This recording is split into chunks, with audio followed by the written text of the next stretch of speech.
Good morning, students. Today we will continue chapter first, class 11th. जो हमारा first chapter है बेटा वो है some basic concepts of chemistry, some basic concepts of chemistry. तो बेटा आज का जो हमारा टॉपिक है बेटा हम इसको कंटिन्यू करेंगे फर्स्ट चैप्टर को। आज का हमारा टॉपिक है reactions in solutions, reactions in solutions. तो जो डिफरेंट टाइप्स की रिएक्शंस होती हैं सॉल्यूशंस पे, उसकी डिफरेंट कंसंट्रेशन होती है। तो हम उन कंसंट्रेशन को कैसे मेजर करते हैं। तो सबसे पहले बेटा मेरे पास formula mass percentage, mass percentage और वॉल्यूम परसेंटेज, मास परसेंटेज और वॉल्यूम परसेंटेज। तो कैसे बेटा जो है हम मास और वॉल्यूम को कैलकुलेट करते हैं परसेंटेज को। तो बेटा जो सॉल्यूशन होता है, सॉल्यूशन के दो मेन कंपोनेंट होते हैं, सॉल्यूट प्लस सॉल्वेंट। सॉल्यूट जो होता है बेटा वो हमेशा लेस अमाउंट में प्रेजेंट होता है और सॉल्वेंट हमेशा लार्ज अमाउंट में प्रेजेंट होता है। क्लियर है? जिसकी अमाउंट ज़्यादा हो, क्लियर है, वो सॉल्वेंट होगा, जिसकी अमाउंट कम हो वो क्या होगा, सॉल्यूट। क्लियर है बेटा? ओके। तो आप मास परसेंटेज कैसे कैलकुलेट करेंगे। सपोज करो सॉल्यूट को हम सिंबल दे देते हैं बी, सॉल्वेंट को हम सिंबल दे देते हैं ए। तो सॉल्यूशन के दो कंपोनेंट हैं बी और ए। बी जो है वो सॉल्यूट का सिंबल है, सॉल्वेंट का क्या है, ए। तो अगर आपको मास परसेंटेज जो है वो निकालना है ए का, mass percentage of a substance किसके इक्वल आ जाएगा, मास ऑफ ए ओवर नीचे क्या होगा बेटा, total mass of solution, total mass of solution. तो सॉल्यूशन में दोनों ही कंपोनेंट आ जाएंगे ए प्लस बी। क्लियर है? परसेंटेज निकालना है, इसको किसके साथ मल्टीप्लाई कर देंगे, 100 के साथ। क्लियर है बेटा? ऐसे ही अगर आपको बी का निकालना है तो मास ऑफ बी नीचे क्या आ जाएगा, टोटल मास ऑफ सॉल्यूशन, नीचे सॉल्यूशन का टोटल मास ही आएगा, तो मल्टीप्लाई कर देंगे हम 100 के साथ। Okay.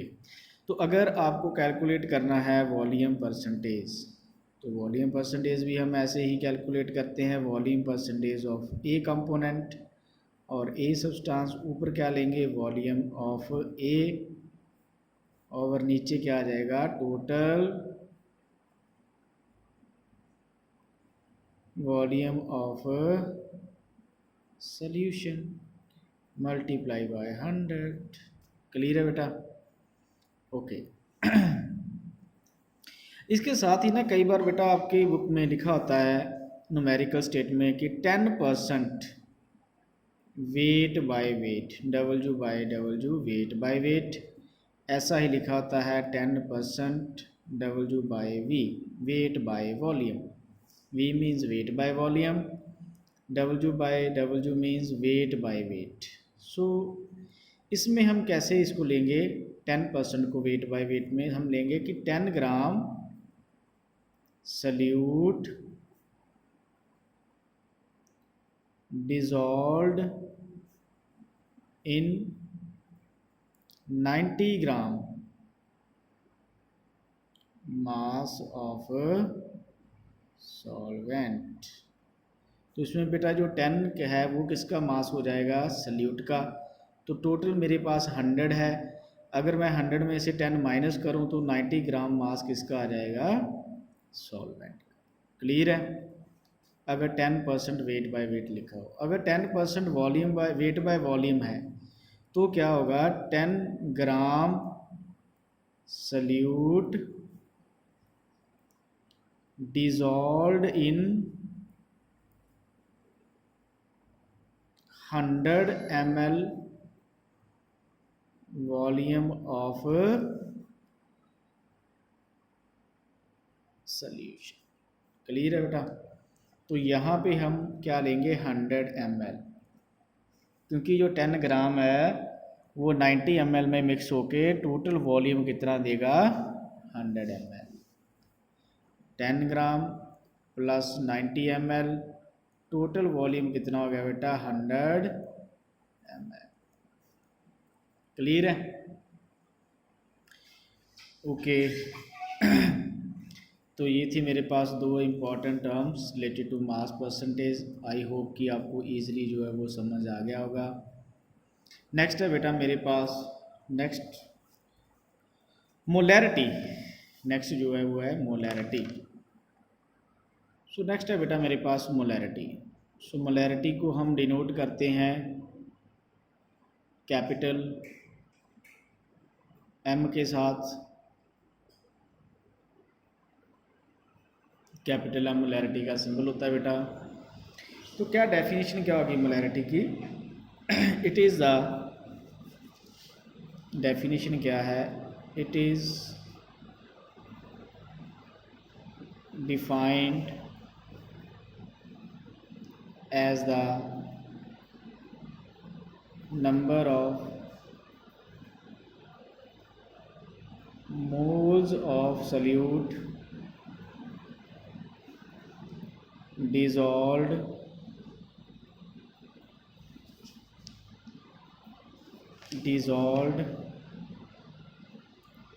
per liter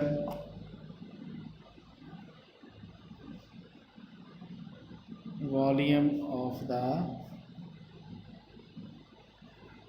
solution, per liter volume of the solution। So बेटा मोलैरिटी का क्या फॉर्मूला बनेगा फिर? Capital M is equals to number of moles of solute. Number of moles का सिंबल होता है बेटा small n, over volume of solution इन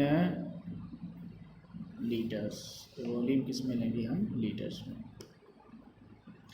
तो बेटा हमें पता है कि जो 1 लीटर होता है 1 litre is equal to 1000 ml। ठीक है जी, 1 litre is equals to 1000 ml। Okay, 1 litre में 1000 ml होता है। ओके, तो नंबर ऑफ मोल्स जो है सोल्यूट की वो कैसे कैलकुलेट करेंगे? नंबर ऑफ मोल्स का सिंबल क्या है बेटा? Small n। तो नंबर ऑफ मोल्स किसके इक्वल होता है? गिवन मास ऑफ सॉल्यूट जिसका सिंबल होता है बेटा W, over molar mass of solute. Molar mass of solute जिसका सिंबल क्या होता है बेटा? Capital M। तो बेटा given mass of solute over molar mass of solute. So W जो होता है गिवन मास है सॉल्यूट का, W मोलर मास को हम डिनोट करते हैं कैपिटल M के साथ। सो नंबर ऑफ मोल्स का फॉर्मूला बन गया W बाय कैपिटल M। अब हम इस वैल्यू को यहाँ पे फिल कर देंगे, पुट कर देंगे, तो मोलैरिटी का क्या फॉर्मूला बन जाएगा मेरे पास? W by M 1 over volume in litre. So this is used for numerical purposes. तो अगर मोलैरिटी की बात करते हैं तो हम हमारे पास अगर वॉल्यूम ml में है तो यहाँ पे है वॉल्यूम इन ml। तो ml को लीटर में कन्वर्ट करने के लिए 1000 के साथ डिवाइड करेंगे तो 1000 ऊपर चला जाएगा। तो this is formula used when volume given in ml। ठीक है जी। तो ये दो फॉर्मूले हैं बेटा मोलैरिटी के जो हम यूज़ करेंगे फॉर न्यूमेरिकल पर्पसेस। अगर आपको सॉल्यूट का गिवन मास दिया है, मोलर मास आप कैलकुलेट कर सकते हो, वॉल्यूम लीटर में है तो ये वाला फॉर्मूला लगाओ, अगर आपको वॉल्यूम ml में दिया गया है तो ये वाला फॉर्मूला लगाओ। क्लियर है बेटा?